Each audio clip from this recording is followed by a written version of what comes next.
Today, we mark the listing of the Assembly Place on SGX Stock Exchange.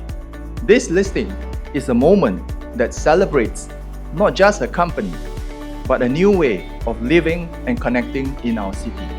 TAP's listing adds another dimension to that landscape.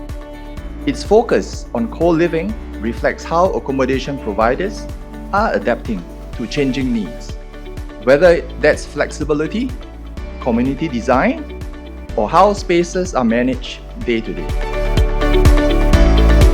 In just 4 years, the Assembly Place expanded from just over 300 keys in 2021 to become the largest community living operator in Singapore with nearly 3,500 keys by 2025. More than just providing the living spaces, TAP has successfully fostered a strong sense of community among its members, and this has become the bedrock of its brand and a key differentiator from its peers.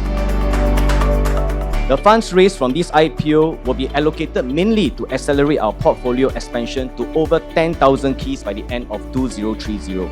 I strongly believe that me and my team were on track to achieve this.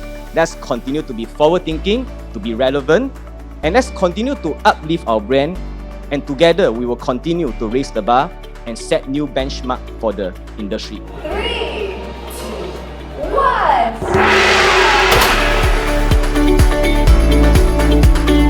Got confetti flying again. What's going on? Well, there's a gong show involving the co-living operator, the Assembly Place.